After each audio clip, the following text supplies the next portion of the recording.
What if I told you the winner of the 2026 Valspar Championship has, well, basically already been decided? Right, and not by destiny or momentum. Exactly. Not by momentum, but by a mathematical equation based entirely on course geometry.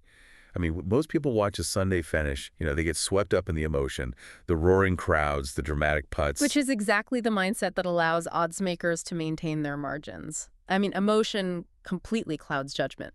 Okay, let's unpack this because we are diving into a highly detailed 2026 betting and course analysis for the Valspar Championship. And the sheer mathematical ruthlessness of this data is staggering. It really is. We are treating this tournament not as a sporting event, but as a solvable equation. So today, we are going to decode the specific geometry of the Copperhead Course, identify the exact statistical blueprint required to survive it, look at the weather, and then debate the top 10 algorithmic player fits for 2026. This is all to give you a definitive edge. And what's fascinating here is how this analysis strips away the unpredictable human element. It replaces it with cold, hard probabilities. To truly understand who holds the advantage for you to bet on this week, you first have to understand the specific architectural demands of the arena. Yeah, the arena. Let's look at the beast itself, Copperhead. Copperhead isn't just difficult, it actively filters out certain playing styles by design. It's a par 71, playing at approximately 7,340 yards. But the routing is super deceptive. Oh, very deceptive. The front nine, the out, stretches to 3,800 yards, but then the back nine shrinks way down to 3,540 yards. Yeah, but you might think a shorter back nine offers a breather, right? It absolutely doesn't. No, not at all. The architectural traps are just densely packed. I mean, there are 74 sand bunkers out there. 74? That's just wild. Right. And 8 water hazards, which are actively in play on 9 different holes.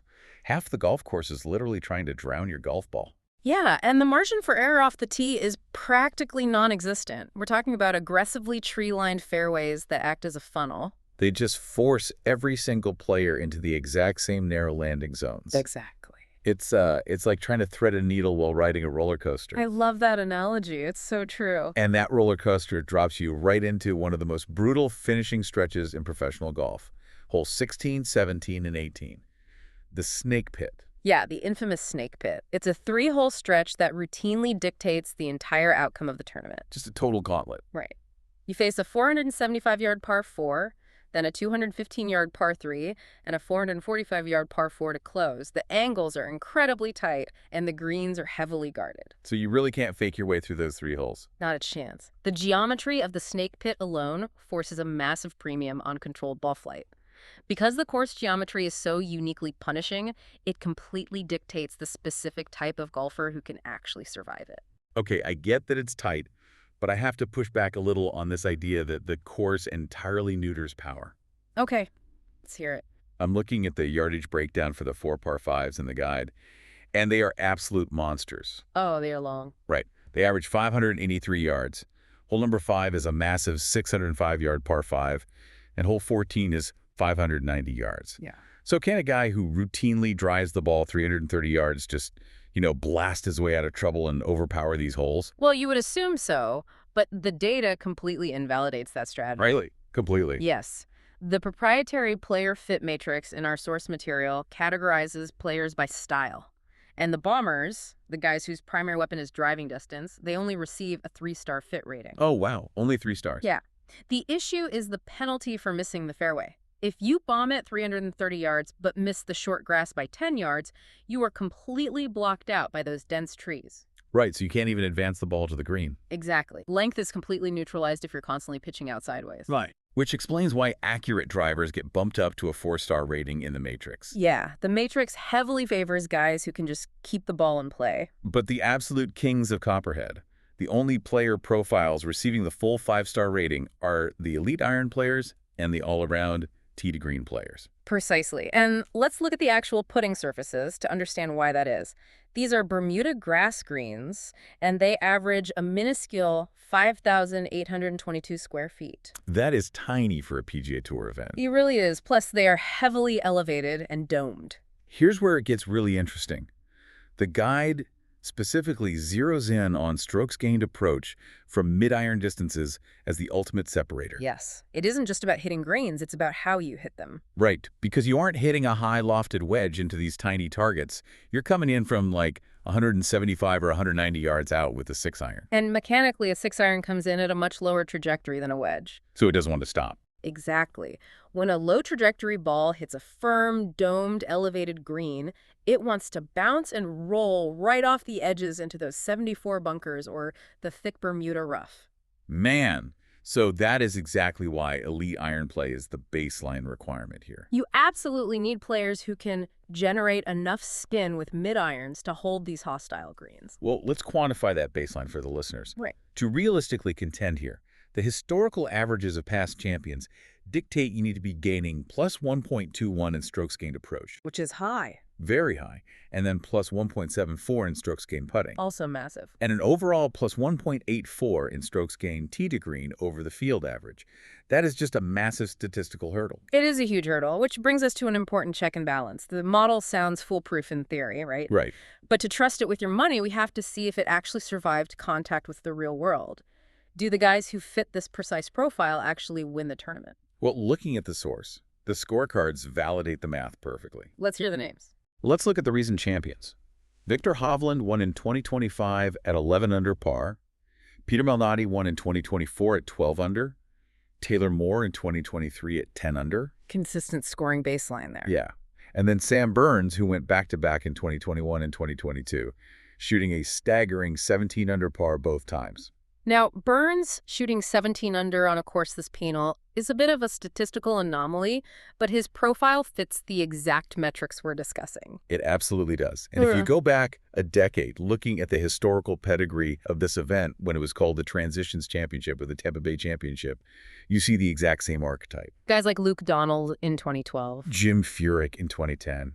Yeah. Kevin Streelman in 2013. These are not physically imposing players. No, they are tacticians. They plot their way around the golf course. Right. If we connect this to the bigger picture, there's a vital distinction to make for anyone building a betting card today. Okay, what is it?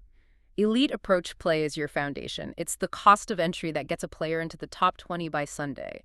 But a hot putter is the final catalyst that actually secures the trophy. Oh, the raw numbers separate the contenders from the champions beautifully here.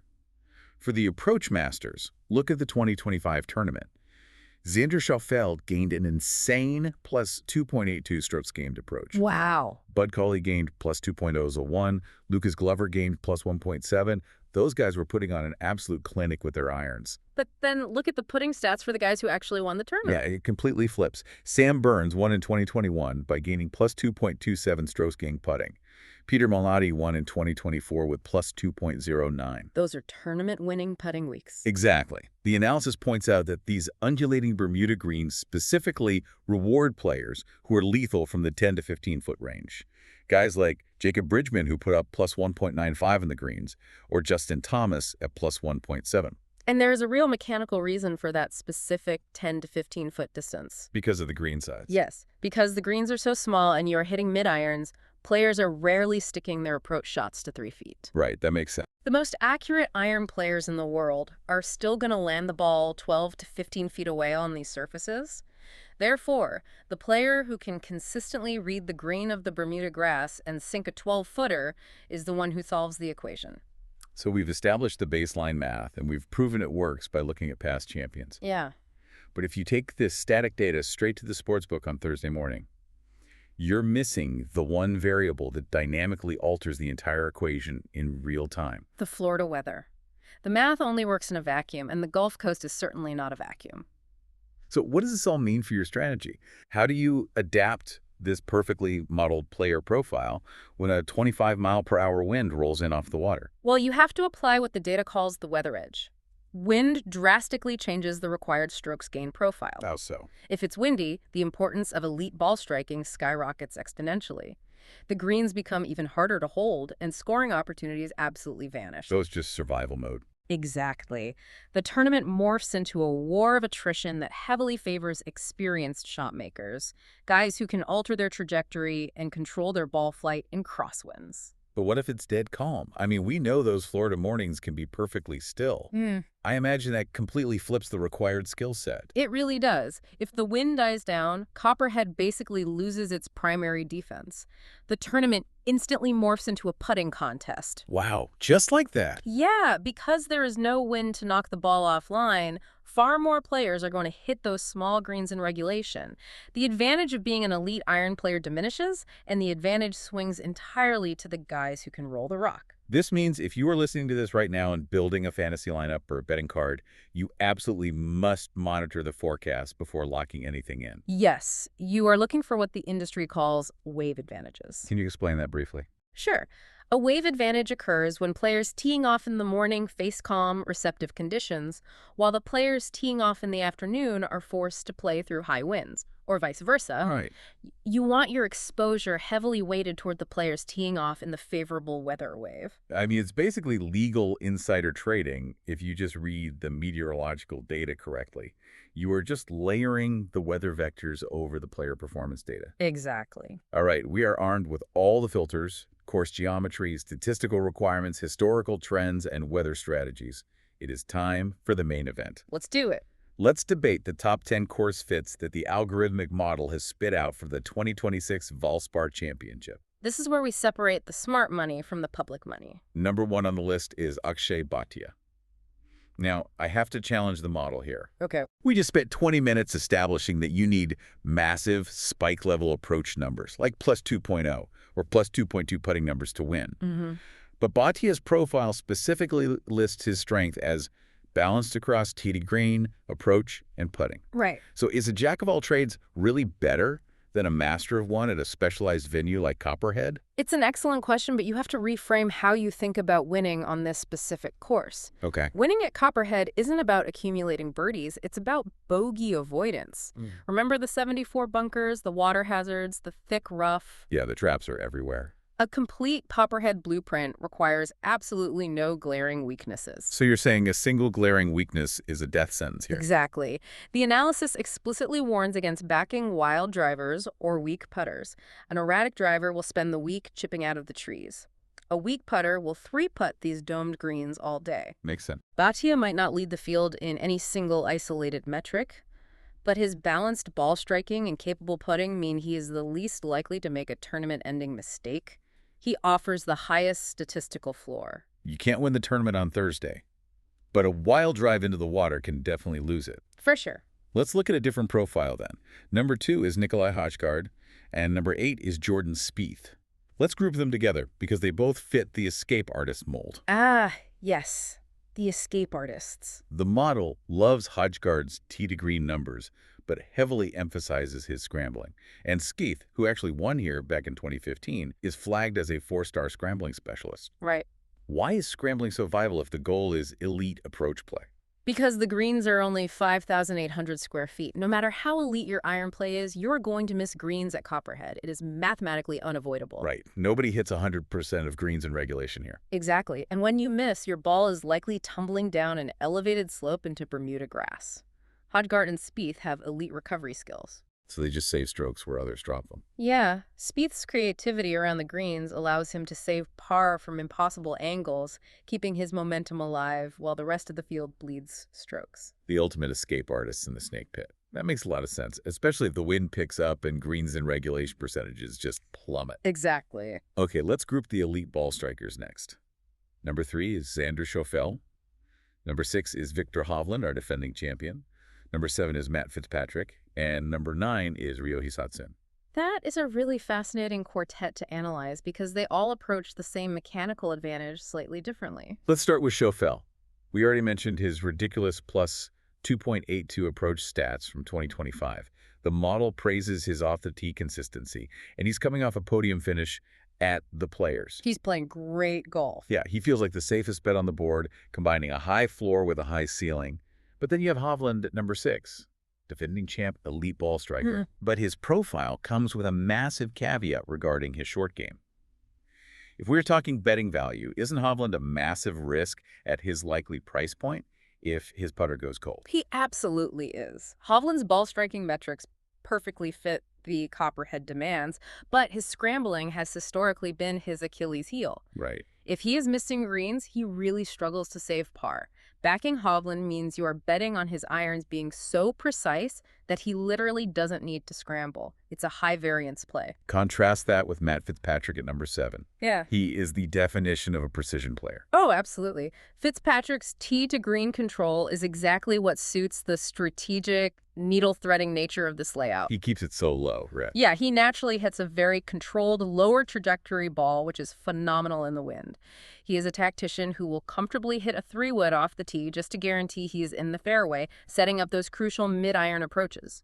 And then we have Ryo Hisatsune at number 9. Strong tee to green consistency, solid recent finishes.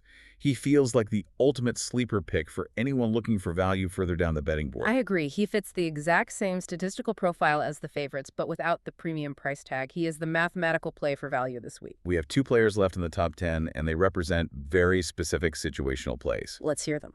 Number 4 is Jacob Bridgman, and number 10 is Taylor Moore. Let's start with Bridgman. He's riding elite putting and trending form. We talked about how putting wins the trophy. Does Bridgman's value entirely depend on the weather? Yes, 100%. Bridgman is your prime target if the forecast shows 0 wind. So a calm weather play. Exactly. If it's calm and the tournament turns into a putting contest, his ability to confidently roll 15-footers on Bermuda grass gives him a massive edge over superior ball strikers who maybe struggle on the greens. He is a purely weather-dependent specialist here. And rounding it out at number 10, Taylor Moore. He won here in 2023. His recent model numbers are somewhat modest, but his scrambling and proven comfort on this specific course keep him in the top tier.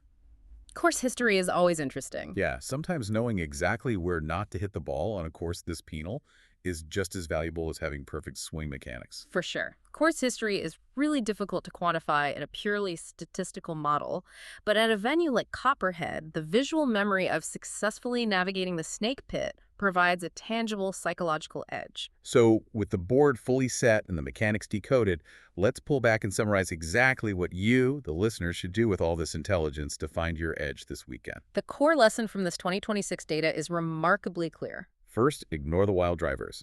Length means absolutely nothing if you're blocked out by trees. Second, ignore the weak putters. You simply cannot survive these domed Bermuda greens without confidence from 12 feet. Right. You want to target the tactical players who are consistently gaining +1 stroke or more on approach, who excel in bogey avoidance, and then you just pray they get hot with the flat stick. That is the definitive formula. But, zooming out from the betting card for a moment, looking at how incredibly accurate this detailed matrix has proven to be, it raises a profoundly interesting question. Oh, what's that? If a purely statistical model can so accurately map out exactly who will succeed based entirely on course geometry, shot trajectory data, and wind patterns, are we approaching a point where the unpredictable human element of sports is entirely solvable by an algorithm? Wow. That is absolutely something to chew on. I mean, are we watching athletes compete, or are we just watching math equations physically play out on the grass? It's a great question. Definitely keep that in mind as you watch the tournament unfold this weekend. Thank you so much for joining us on this deep dive. Take this newfound edge, check those wave advantages in the weather app, and we will catch you next time.